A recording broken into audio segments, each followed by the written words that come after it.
and gentlemen, there comes a moment in life when you have to look yourself in the mirror and say, enough is enough. Enough waiting, enough doubting, enough talking about your dreams and not doing a thing to bring them to life. If there's something you've wanted to do, really wanted, something that's been pulling on your spirit, keeping you up at night, whispering in your ear when you're trying to settle for less, then this is your wake-up call. This is your moment. And I'm here to tell you exactly how to take action, starting today. You see, I wasn't always this version of myself. I was labeled educable, mentally retarded. I was adopted, I failed, I struggled. But one thing I did not do was quit. I discovered that if you have a reason strong enough and you're willing to act in spite of your fear, your excuses, and your circumstances, nothing can stop you. So if you're ready to stop watching life pass you by and start living the life you were born to live, lean in. Because what you're about to hear could change your life forever. Most people wait for the perfect moment. They wait until they feel confident, until the fear goes away, until all the lights are green and all the steps are clear. But let me tell you something, that moment rarely comes. If there's something you want to do, start before you're ready. Why? Because waiting for readiness is the enemy of progress. It's a clever disguise for procrastination. Readiness is a myth.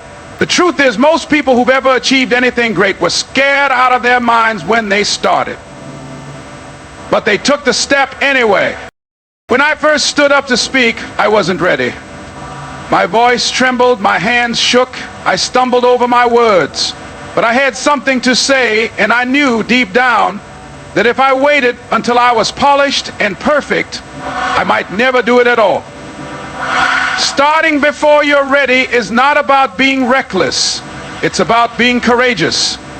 It's about saying, I may not have all the answers, but I'm not going to let that stop me from moving forward. People often confuse preparation with perfection. They think they need to be fully prepared before they act. But preparation never ends. There's always another book to read, another course to take, another opinion to seek. Action, on the other hand, teaches you more than any preparation ever could. When you move, life meets you halfway. Doors begin to open. Resources appear. People come into your life. But none of that happens while you're sitting still, making plans you'll never use. Think about a baby learning to walk. That baby doesn't wait until it's ready. It stands up, falls down, stands up again, and keeps going. It learns by doing. And so do you.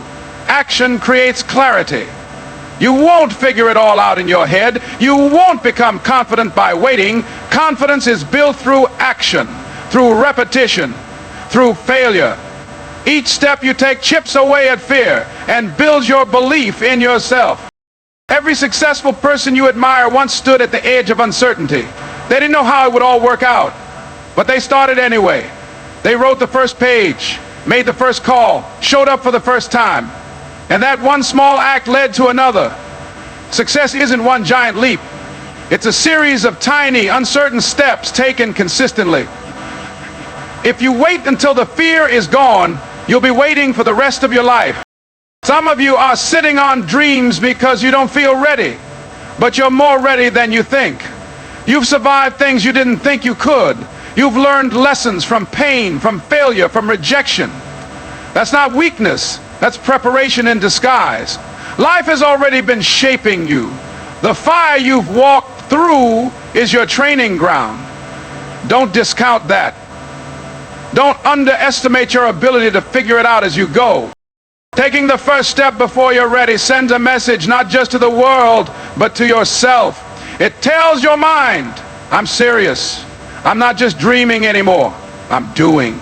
And when you start moving, something shifts inside you. You stop being a spectator and start becoming a participant in your own life. That energy builds momentum.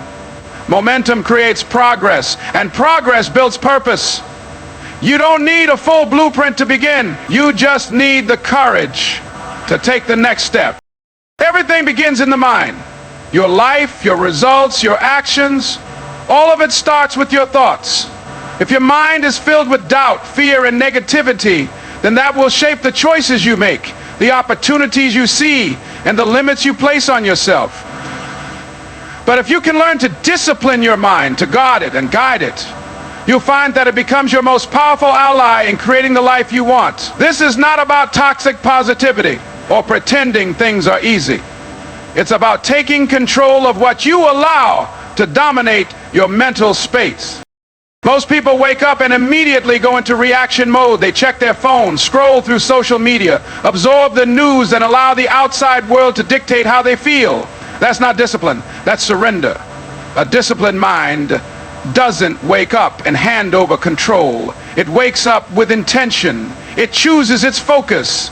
It speaks truth to fear. It replaces I can't with how can I. It trains itself to find opportunity in adversity. Your thoughts are not just fleeting ideas. They are instructions to your brain.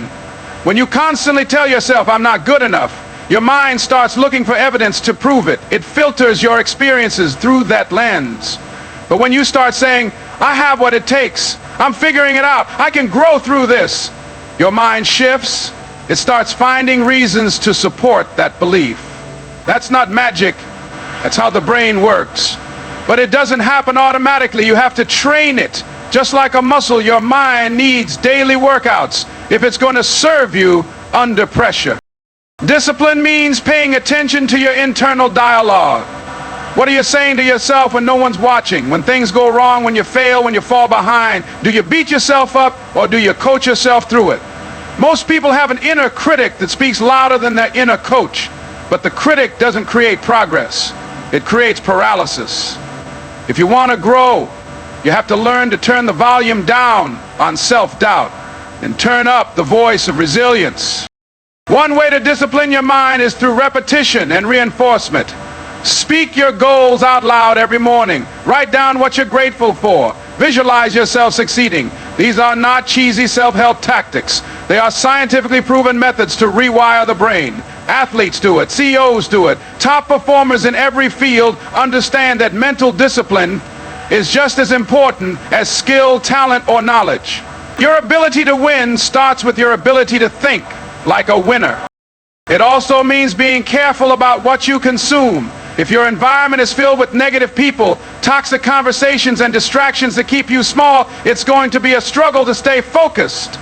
Discipline is not just about what you do. It's about what you allow into your space. Guard your energy. Protect your focus. Choose your influences wisely. The people you spend time with, the books you read, the voices you listen to, all of it becomes food for your mind. A disciplined mind doesn't mean you never feel fear or doubt. It means you feel those things and move forward anyway. It means you don't let temporary emotions dictate long-term decisions. It means you build mental toughness, and that toughness shows up when life tests you, because it will. Discipline isn't built when things are easy. It's built in the moments when quitting feels more comfortable than continuing, and you choose to keep going anyway. You are not your thoughts. You are the thinker of those thoughts. That means you have the power to redirect them, to reframe the story, to rewrite the script. But that only happens through daily, deliberate practice. Most people are casual with their thoughts. They let them wander, drift, spiral. But the ones who grow, the ones who rise, they take their mind seriously. They discipline it like a warrior preparing for battle. Because they understand that before anything changes in the world outside, it has to change inside first. Now listen to me. You didn't come here by accident. There's some inside you, an idea, a dream, a vision, that's been waiting on you to move. Not tomorrow, not next week, not when the timing is perfect, but now. You've got something special, something the world needs. And it's not going to happen by wishing, hoping, or waiting. It's going to happen when you decide, once and for all, that you're done sitting on the sidelines of your own life. So take the step, even if you're scared, even if you don't feel ready, even if your knees are shaking and your voice is trembling, do it anyway. Because action creates clarity, because mindset creates momentum, and because your future is watching what you do next. You don't have to have it all figured out. You just have to be willing to begin. Because the truth is this: your dream is possible, and it's waiting on you to show up. Now go make it happen.